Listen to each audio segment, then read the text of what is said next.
మిత్రులారా,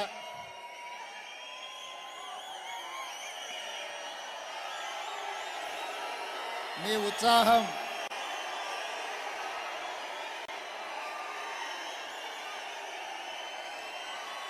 మీ అభిమానం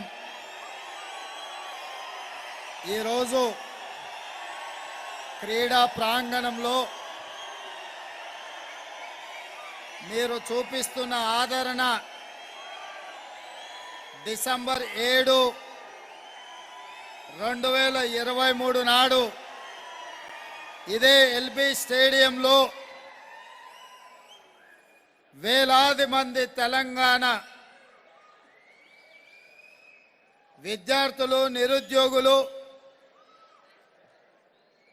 కాంగ్రెస్ పార్టీ నాయకుల సమక్షంలో నేను ప్రమాణ స్వీకారం చేసిన రోజు వేలాది మంది చూపించిన అభిమానం ఎంత గొప్పగా ఉండేనో ఈనాడు ఈ వేలాది మంది తెలంగాణ క్రీడాకారులు ఈ సీఎం కప్ కార్యక్రమంలో పాల్గొని అంతే ఉత్సాహం, అంతే అభిమానం చూపించినందుకు తెలంగాణ క్రీడాకారులందరికీ మనస్ఫూర్తిగా ధన్యవాదాలు తెలియజేస్తున్న మిత్రులారా,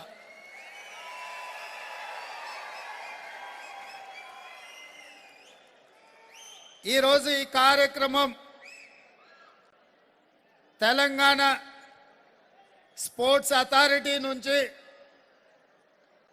మా అధికారులు, మా సాక్స్ చైర్మన్ శివసేనారెడ్డి, క్రీడల యొక్క ప్రభుత్వ సలహాదారు జితేందర్ రెడ్డి గారు, అధికారులు కలిసి ఏర్పాటు చేసిన ఈ కార్యక్రమంలో శాసన మండలి సభ్యులు, కాంగ్రెస్ పార్టీ తెలంగాణ అధ్యక్షుడు మహేష్ కుమార్ గౌడ్ గారితో పాటు రాజ్యసభ సభ్యులు, శాసన మండలి సభ్యులు, శాసన సభ్యులు, వేలాది మంది క్రీడాకారులు, అదేవిధంగా ఆర్మీ, ఎన్సీసీకి సంబంధించిన అధికారులు వీళ్ళందరూ పాల్గొని తెలంగాణ రాష్ట్రం రాబోయే రోజుల్లో ఒక స్పోర్ట్స్ హబ్గా తీర్చిదిద్దడానికి ప్రతిజ్ఞ చేయడానికి వచ్చినందుకు మిమ్మల్ని అందరినీ మనస్ఫూర్తిగా అభినందిస్తున్నా. మిత్రులారా, 25 సంవత్సరాల క్రితం హైదరాబాద్ నగరం ఇక్కడ ఏషియన్ గేమ్స్ కానీ, అదేవిధంగా కామన్వెల్త్ గేమ్స్ కానీ, నేషనల్ మిలిటరీ గేమ్స్ కానీ గచ్చిబౌలి స్టేడియంలో ఈ దేశానికి తలమానికంగా నిర్వహించే ఆనాడు తెలంగాణ రాష్ట్రం, హైదరాబాద్ నగరం క్రీడలకు ఒక వేదికగా దాదాపుగా 20-25 సంవత్సరాల క్రితం మనం ఆదర్శంగా ఈ దేశంకి నిలబడ్డాం.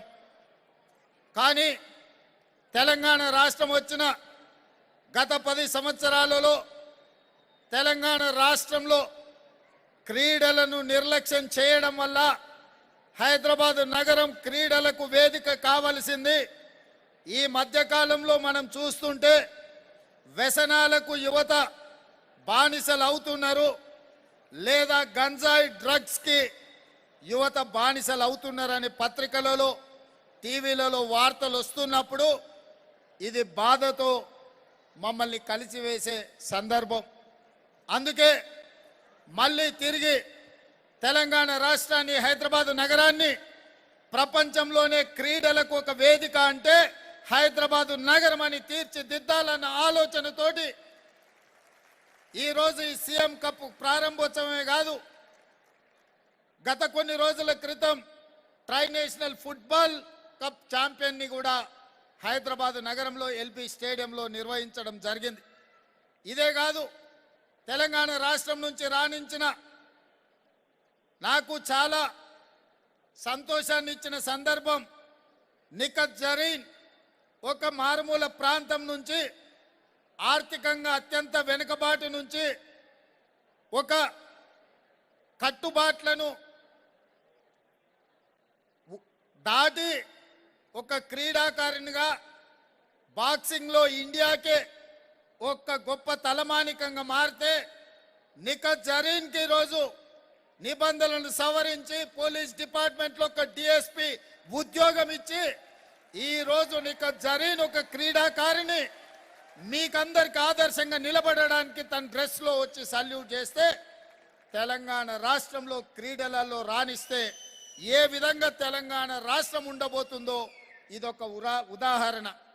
అదేవిధంగా క్రికెట్ వరల్డ్ ఛాంపియన్ సాధించిన సిరాజ్కి హైదరాబాద్ నగరం నుంచి సిరాజ్ ఇంటర్మీడియట్ చదివినా చదువు లేకపోయినా క్రీడలలో రాణించిన అన్ని నిబంధనలను సవరించి డిఎస్పి పోస్ట్ ఈరోజు గ్రూప్ 1 ఉద్యోగము సిరాజ్కు తెలంగాణ రాష్ట్రం ఇచ్చిందని నేను చెప్పదలుచుకున్నాను.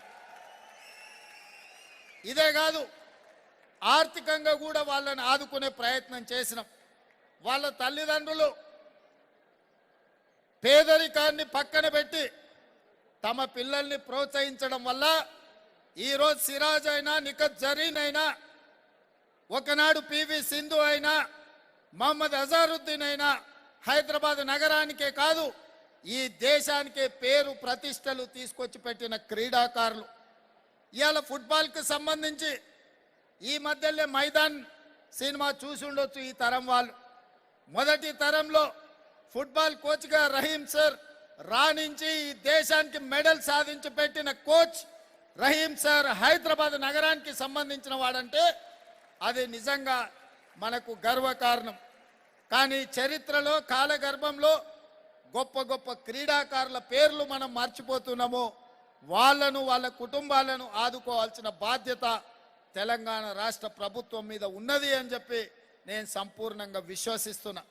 ఇవాళ ఈ నగరం ఇతర అంశాలకు కాదు క్రీడలకు వేదిక కావాలన్న ఆలోచనతోటి నేను ఈ మధ్యకాలంలో ఇండియా ఫుట్బాల్ అసోసియేషన్ ప్రెసిడెంట్తో మాట్లాడిన అండర్-17 నేషనల్ టీంని తెలంగాణ రాష్ట్రం అడాప్ట్ చేసుకొని ఇండియన్ నేషనల్ టీం క్రీడాకారులను హైదరాబాద్ నగరంలోనే ఉంచి వారికి ఇక్కడనే శిక్షణ ఇప్పించి అండర్-17 టీంను తెలంగాణ రాష్ట్రం దత్తత తీసుకోవాలని ఈరోజు నిర్ణయం తీసుకున్నది.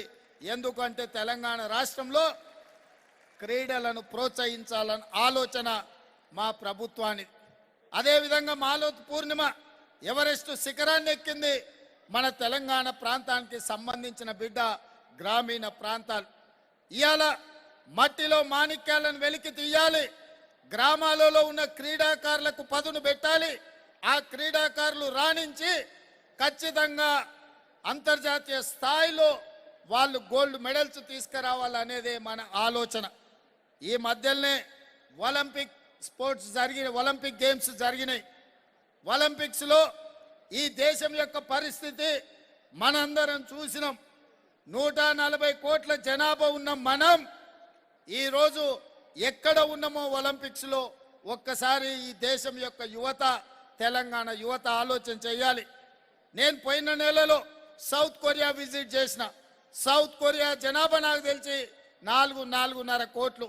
నేను సౌత్ కొరియన్ స్పోర్ట్స్ యూనివర్సిటీకి వెళ్ళిన 30 ఎకరాల ప్రాంతంలో ఉన్న south Korean sports university 16 medals సాధించింది. అందులో ఒక అమ్మాయి ఆర్చరీలో 3 గోల్డ్ మెడల్స్ సాధించింది.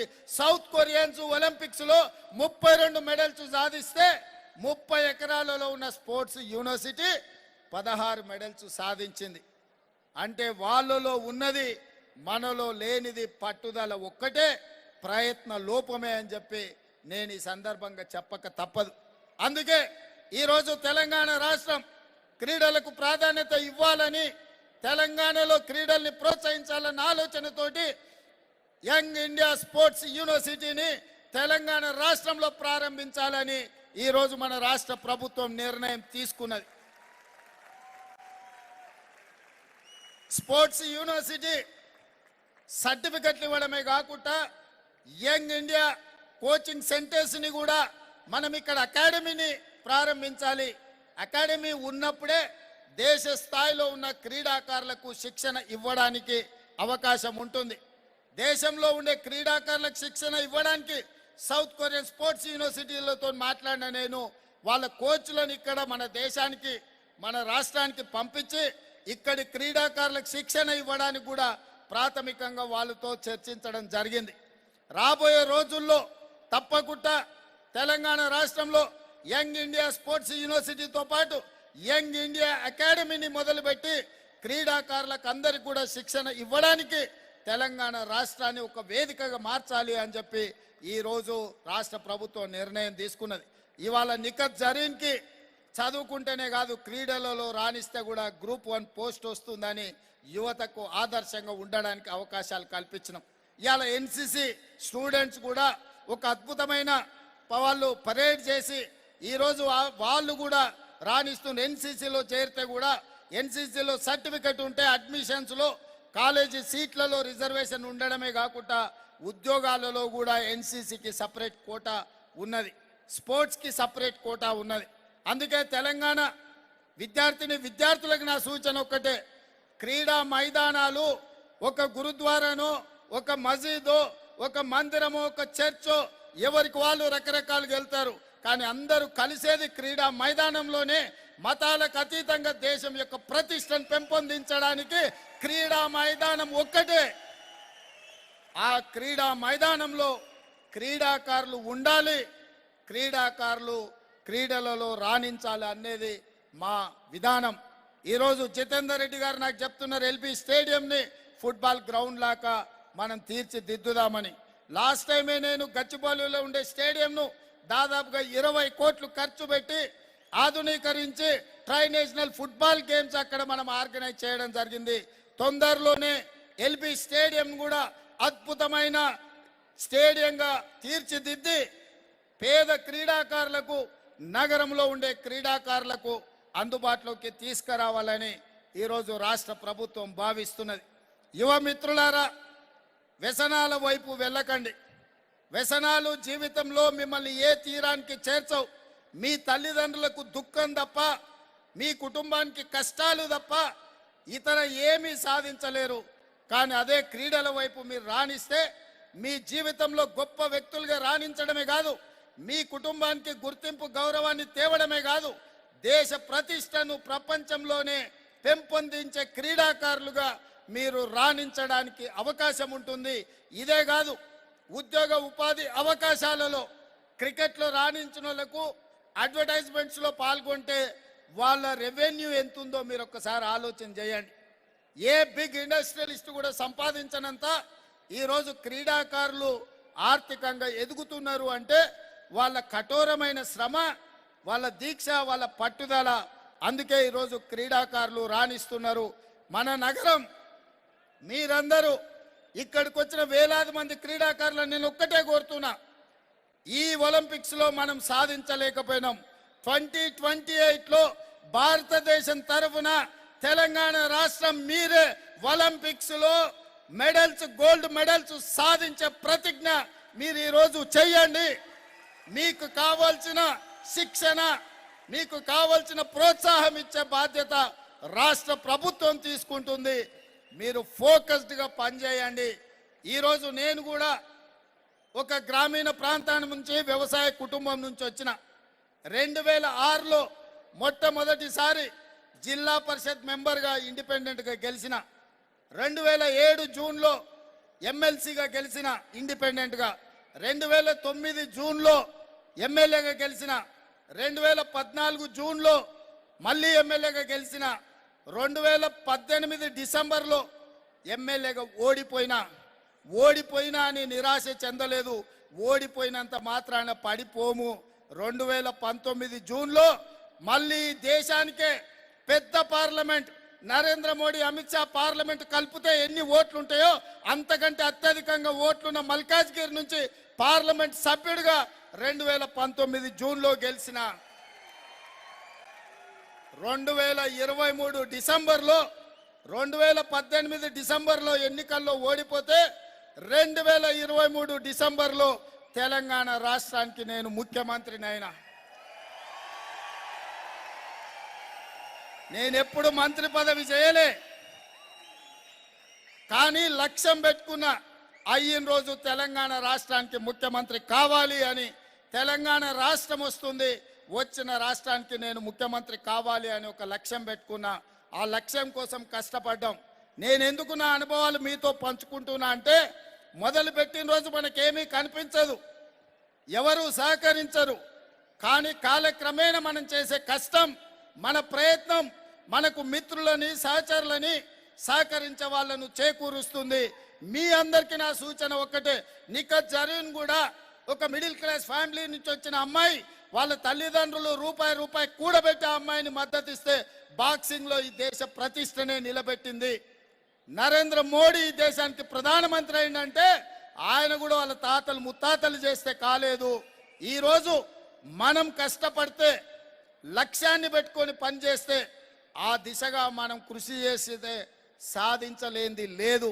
అందుకే మీరందరూ కూడా ఈ తెలంగాణ రాష్ట్రంలో ఇక్కడికి వచ్చిన వాళ్ళే కాదు, రాని క్రీడాకారులకు కూడా నా సూచన ఒకటే, 2028లో ఒలింపిక్స్లో మనం మెడల్ సాధించాలి.